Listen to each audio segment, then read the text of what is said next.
Hey guys, today I'm going to be doing some commentary over a replay of a mirror match I did earlier with a member of the community.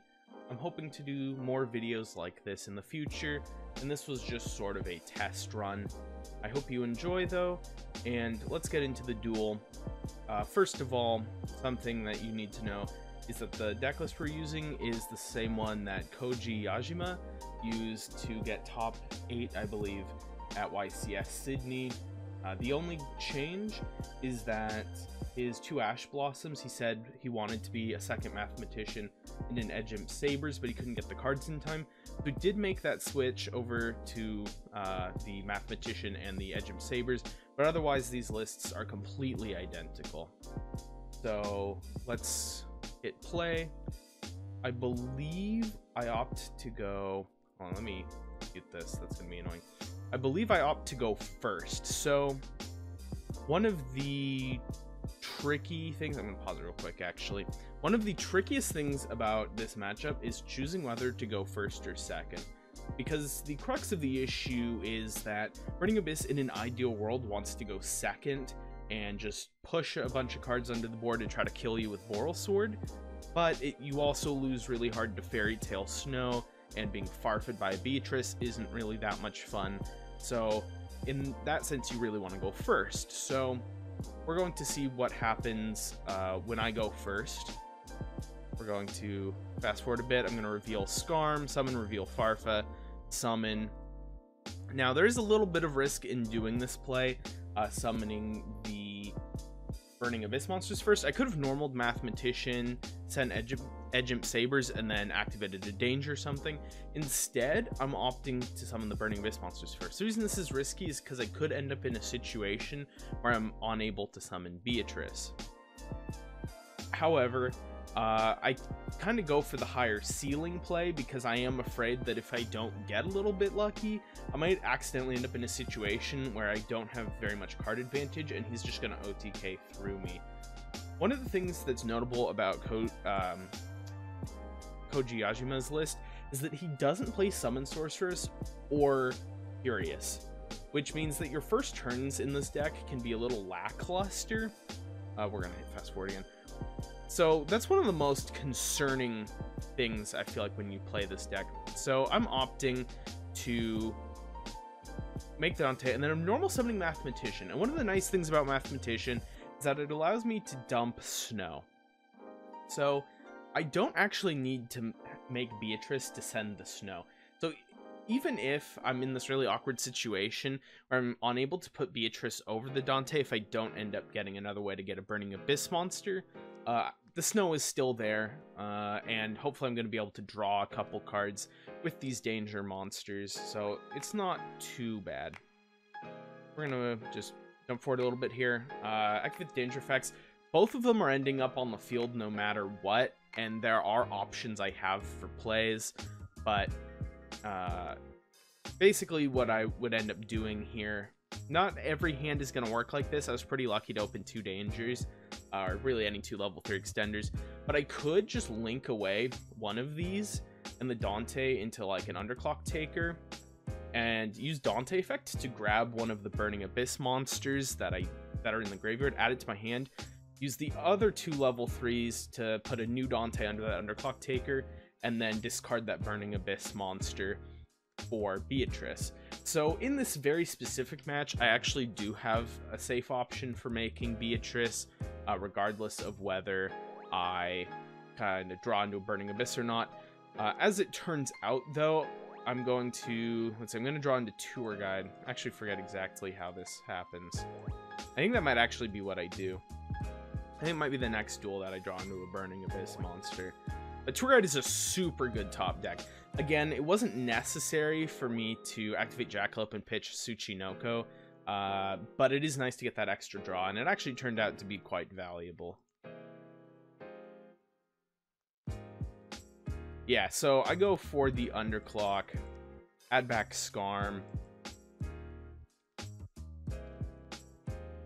and I get to mill with Dante again. So that's one of the other nice things about doing things this way. Given that I do have the extenders, I get to mill with Dante twice. Now, it sucks that I milled Mermere, but I did mill the Edgimp Sabers, which could be very useful later. I also do have Sekka's Light in the graveyard. I could activate it. I don't really want to shuffle either of these cards away, though, so I'm not going to. And there's our Beatrice. So we have Underclock Beatrice, and we milled with Dante twice. We have Tour Guide in hand. We have Edgimp Sabers in graveyard. We have Snow in graveyard. Beatrice has 2 materials. Overall, I think it's maybe not the greatest opening, but considering we don't have Summon Sorceress or the Curious, I don't think it's awful, considering we did get the 2 Dante mills. There isn't really a lot of ways to do that without the Summon Sorceress, so decent opening. He starts with Sekka's Light, so we have the Snow, we have the Beatrice, and he starts with 7 cards. He's going to opt to shuffle away the Fiendish Rhino Warrior. That's pretty indicative that he's too many normal summons. Skip ahead a little. Yeah, so he had double Rhino Warrior. He reveals the Tsuchinoko. Pretty standard play here. Because even if I, for some reason, was able to negate Fiendish Rhino Warrior effect, Tsuchinoko wouldn't blow itself up like a Burning Abyss monster would.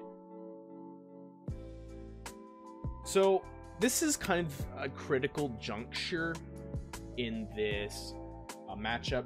So I'm obviously pretty well set up. I have Beatrice effect, so I can send Farfa. I have Snow Engrave with plenty of material for it, and I won't be banishing anything too important. So he can either overlay them into Dante, but then he risks having it banished or flipped face down by Snow, or he can go for a Link monster that dodges the threat of Snow, but it can still get Farfa'd, and then he has to find a new play. So he ends up opting to special summon the Farfa. He has Fiendish Rhino Warrior, so it doesn't blow itself up. Probably the most optimal play in this matchup is to try to go straight into Nightmare Unicorn if you can, because once it hits the board, even if I detach material from Beatrice and Farfa, by the time the Farfa gets rid of the Nightmare Unicorn, then Unicorn has already activated its effect to shuffle away Beatrice, and I can't Snow a Link monster. So I'm going to use Snow effect, banishing 7. And here's where the trouble is with this specific setup. Because he has a Burning Abyss monster, if he had put Fiendish Rhino Warrior and a Danger and a Gallus or something like that, then this wouldn't work. But now I'm going to flip the Fiendish Rhino Warrior face down, so this can't be used as Link material. And then Farfa's no longer being protected by Tsuchinoko, or from Tsuchinoko by Rhino Warrior, so Farfa goes to the graveyard. Been special summoned, gets no effect. So with Snow, I've eliminated 2 of his potential Link materials, and this is really why going first in this mirror match can be so powerful, is I could just really disrupt what he's doing and make it really difficult for him to get over Beatrice. He's going to reveal another Tsuchinoko. Going to hit BLS. That's really, really unfortunate. Couldn't have summoned it, though. He has no lights, unfortunately. So he couldn't summon BLS and then just try to banish the Beatrice or bait a disruption. If he had dropped BLS early, it may have forced me to Snow. I may have also decided to Farfa. But that would at least have gotten one of the disruptions out of the way, but he just doesn't have any lights yet. He hasn't been able to mill with Dante or anything. That's another thing notable about Yajima's list, is that not only does he run 3 Hydralander, he runs BLS and Dark Arm Dragon. So there are actually quite a few boss monsters stacked. So now he's going into Dante. It's a little bit safer to do it now, because there isn't Snow. The problem is if you go straight into Dante, then Snow flips it face down, and then your extra monster zone is completely locked out. You don't really have a way of getting rid of that. The problem still remains that I was able to put Snow in the grave and have Beatrice on the board. So he's going to put this Dante up here, and I'm just going to Farfa the Dante. Fast forward. Get to shuffle back my other Dante. He does have the Dark Arm Dragon. So he's BLS, he's Dark Arm Dragon. I got rid of the BLS by hitting it when he activated Tsuchinoko. But now, what it does have... Oh. Huh. Well, it appears actually he couldn't summon it. I didn't catch that. That really is unfortunate. That is a light monster. Huh. Wow, okay, so we learn something new every day. Pay attention to what your opponent has in the graveyard. Okay, well, that's alright. We're just gonna roll with it. Mistakes like this happen pretty often. The thing is, it kind of doesn't matter because Dark Arm doesn't solve his problem here. Yeah, you can clear Underclock Taker. Snow, you just load it back up into the graveyard to use its effect. And Beatrice, he does opt just to get rid of it, bring out Pilgrim. You do have the option to try to crash if you want to. That's unfortunate. He had 2 darks and a light. That makes me look really dumb because I didn't catch it. And anyway, he forgets that Pilgrim can't be targeted. That's fine. We just... I think he forgot what Dark Arm Dragon did. He didn't have enough graveyard and he didn't realize... Yeah, how do I miss these things? It's funny. Oops. So he opts not to crash. The problem with crashing here is that I do get to take another card out of his hand, and he's going to be super low on card advantage. He's going to have Fiendish Rhino Warrior, whatever's in his hand. I'm likely to clear the Fiendish Rhino on my turn, and he's not actually going to be able to do anything with it. So I kind of understand not crashing. At the same time, leaving me with Pilgrim is really scary, and it sets up for a really easy OTK. The larger issue that he's having is that Snow and Farfa are just really difficult cards to get around. Perhaps I would have suggested going Fiendish Rhino Warrior and summoning both Tsuchinokos instead of going Rhino Warrior, Tsuchinoko, and Farfa, because it just wasted the Farfa. I don't know how much that really would have changed things, but at least try some different paths to getting to Unicorn to get rid of the Beatrice without triggering the Dante. Anyway, let's keep going. Yeah, so instead of crashing, he opts to go for the Snow. Again, it's kind of along the same lines of why would you pop Snow with Dark Armed? It just puts it back into the grave. I don't have a ton of things in here that I'd be too worried about banishing. You know, really the only things I need to keep in here are Dante and Edge Imp. And so I'm pretty likely going to be able to use it again. Keep going. He just has to end his turn. He just really doesn't have any play. Top deck in Fiendish Rhino Warrior doesn't help me. Normal the Tour Guide. Bring out Graph. At this point, I mean, honestly, we already sort of have game. And we also catch that we forgot to put Dante back after it was banished by Farfa. So that's gonna out. Yeah, so at this point, I'm just trying to build some card advantage. I know that he doesn't have any interruptions. There's no Snow in the graveyard. He has no Beatrice on board. I'm just going Tour Guide into Graph into Dante. I'm just kind of doing the standard 2-card Beatrice combo. I mean, it's a 1-card Beatrice combo with Tour Guide. But it's the same idea where I'm using Graph to bring out Seer. Key thing. This is why you run 3 Destrudo. Because I've milled with Dante 3 times now, and even though I didn't open it, and it took me a while to get there, I did finally get to Destrudo, which is huge. This card is so insanely broken in this deck. So let's keep going. Graph F, bring out the Seer.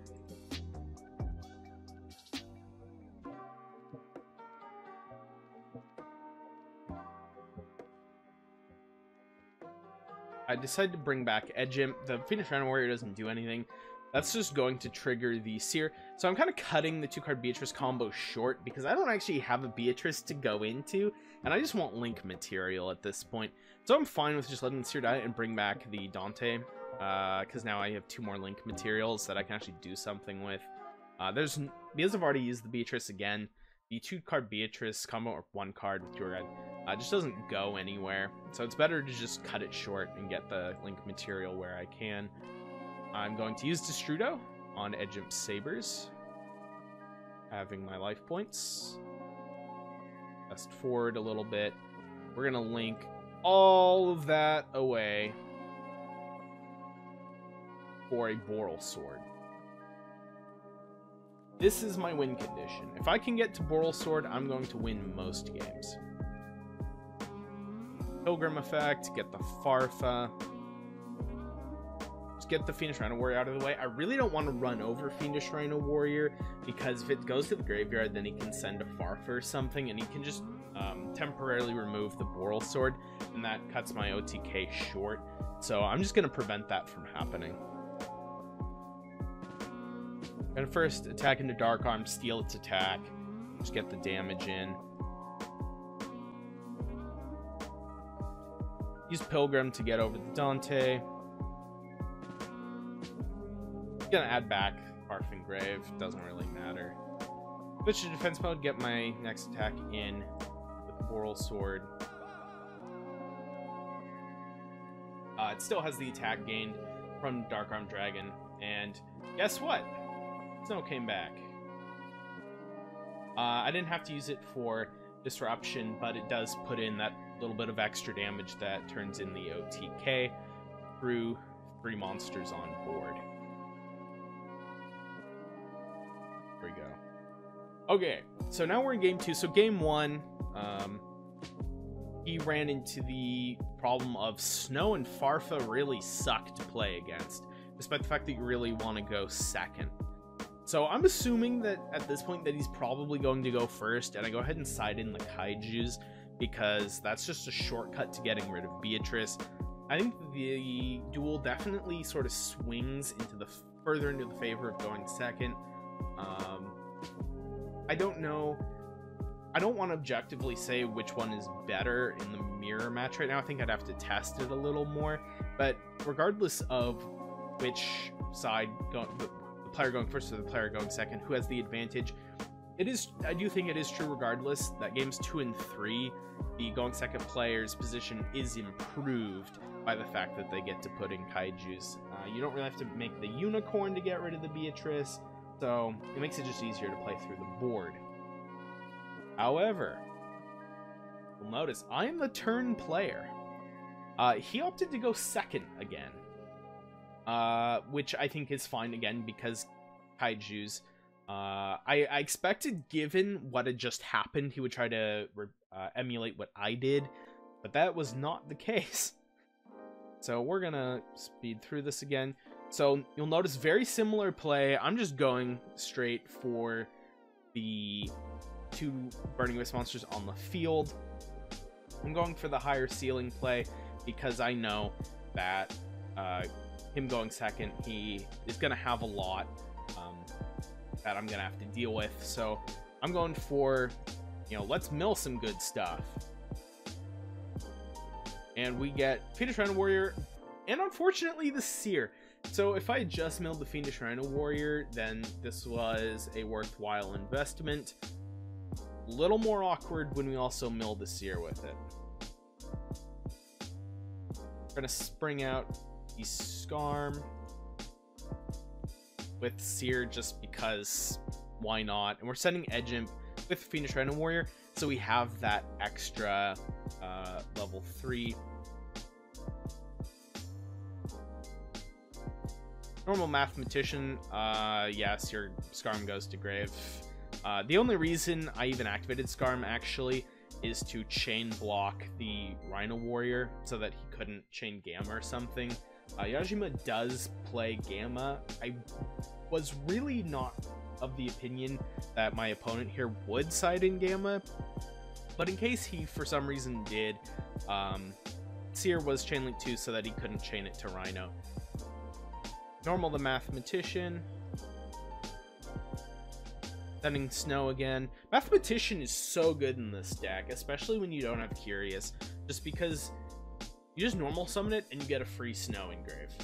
you can do all the other special summoning with your Burning Wisp monsters, with your dangers, whatever, and he's just a really solid normal summon. I don't know if I'd say he's a better normal summon than Fiendish Rhino Warrior, just because that allows you to do a lot of crazy things, like the 2-card Beatrice, but Mathematician's pretty insane. Reveal the Tsuchinoko. I'm really hoping that he hits this Kaiju that I don't really need at all, so I can just get rid of it and draw a new card. He does. And I draw into Calcab. How about that? Yeah, so in the last duel, I couldn't remember which duel it was. This is the one where I actually draw into the Burning Abyss monster. So this opening required a little bit more luck. Unfortunately, with Burning Abyss, I think there is a little bit of a luck element sometimes. You're going for those higher ceiling turn ones. You know, combination, Fiendish Rhino Warrior Mill lucky, Link with Skarm very unlucky. Him hitting the Thunder King and not the Tsuchinoko, allowing me to draw another card, very lucky. On the other hand, I will note, if he hit the Tsuchinoko, and the Tsuchinoko went to the graveyard and summoned itself, and I still have Thunder King in hand, I can actually put Thunder King back on the deck and summon Edgimp. We have a similar scenario to last game where we have Dante with 3 extenders, so I can just link away into Underclock, overlay into a new Dante, get the 2 mills, do it that way. I don't know what I think I end up just doing something really dumb this turn instead.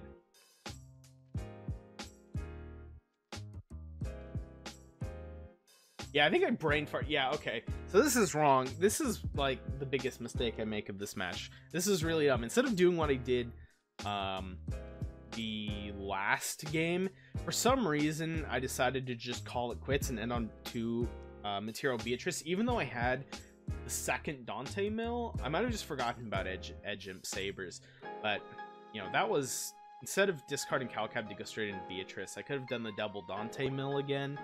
So oops. Yeah, I didn't realize that at the time. I just realized that now that I'm going back over the replay. Obviously not too familiar with this version of the deck. This is probably the first time I've played with Mathematician in Burning Abyss, and I don't know, Yajima's list is just a little different from what I've been playing, so I think I definitely made pretty big oops there. So just to clarify again, do what I did last game, not what I did this game, because it just leaves stuff on the board for no reason. These 2 cards could have been Underclock Taker and 3 more cards in the graveyard. Similar opening to last time, we opened Sekka's Light again. Real Snow, he opens Snow, has the Sekka to shuffle it away. Special summons Farfa. Special summons Libic. Let's overlay it into Dante. So this is the scary part. I either have the option to just Farfa this here, or I can just Snow to flip them face down. I end up I decided to just Farfa here, I think, because I have it equipped to the Beatrice, so I actually get to send the Farfa to the graveyard, and then I'm also going to send a Skarm to search Tour Guide for next turn. In the event that he has no further plays, I get to do that without wasting things for Snow. If I use Snow to flip it face down here, while that does probably end his turn, I'm then wasting this material, sort of, because I'm going to want to send Skarm to the graveyard this turn to search the Tour Guide to go for OTK next turn, especially since I still have materials on the board. So I end up deciding I'm just going to use Beatrice effect first. If he has any further plays later, I'm just going to live with it.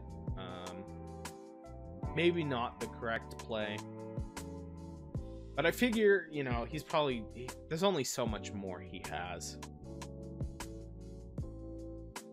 Definitely worth considering doing it the other way. I think you could arguably just Snow here, and that could just end his turn.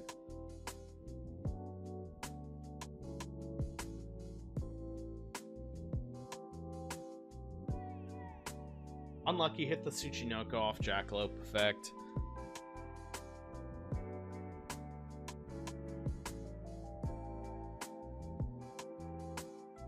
So here, once again, could have probably gone into a Link monster, and that would have been a lot better. Because now he makes Dante, and now it's just going to get flipped by Snow. Which is probably what I should have done in the first place, now that I think about it more. Probably would have been better just to Snow. I haven't played too many mirror matches. Probably need to practice them more, because it's not looking too hot here. But giving me the chance to just do it now. So now I got to get rid of, you know, these are in the grave doing nothing. And I got to send Skarm. And now, a few plays later, I just get to end his turn, essentially, right here. Fast forward a little bit. Yeah, so I'm going to search Tour Guide with Skarm in the end phase. Dante comes back off of the Farfa. This is when things get a little nuts, because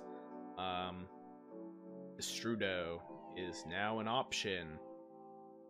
I can use Beatrice effect this turn, and because it has 2 materials, I can just send Destrudo. And that's an insane amount of card advantage just off of that card alone. You know, the Aussie Mirror combo is 4 materials when I already have 3 on field plus a Tour Guide in hand. That's disgusting, and at this point the game is effectively over. He succumbed to the disruptions again, the Farfa and the Snow. It was just so hard to get around. So much so, even though I think both of us made tiny mistakes, that you know, maybe it is just worth going first in this mirror match, even though going second you have so many tools. I think you're really dependent on drawing into Kaijus to get rid of Beatrice, because otherwise you're just really struggling to get through stuff. Your Burning Abyss monsters are not very valuable anymore, because Snow just causes them to all blow up. At this point, normal Tour Guide, bring out Fiendish Rhino Warrior.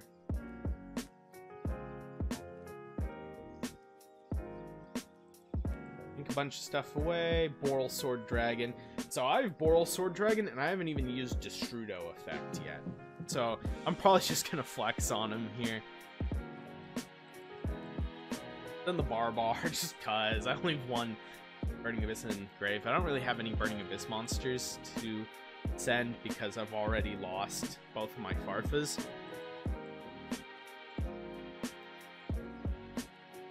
Use the Aussie effect, pop the face down Dante, get the Mare, make the 3 materials, Linkuriboh Reprodocus standard,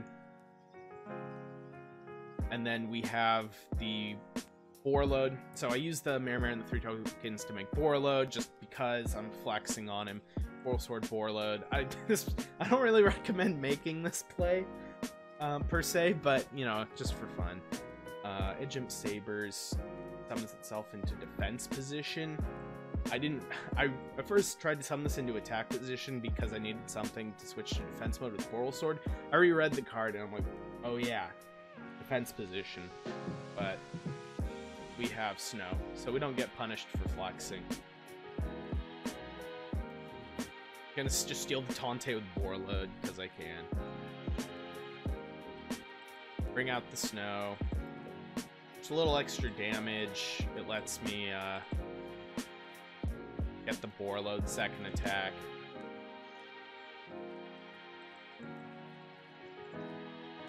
And that is match. So this is sort of a weird mirror match right now in this format. For reasons I've already mentioned, going first or second it's a pretty difficult debate. Because imagine if he did have a Kaiju this game, and he just Kaiju'd over my Beatrice, then all I'm left with is Snow, and then he had just summoned, like, 3 materials, and just went into a Link... Well, could have just gone into a Link monster, honestly. Like, any Link monster would have probably been good. If he had been able to go into like a Boral Sword Dragon, that would have been crazy. And I don't know if I really would have had much to do about it, to be quite honest.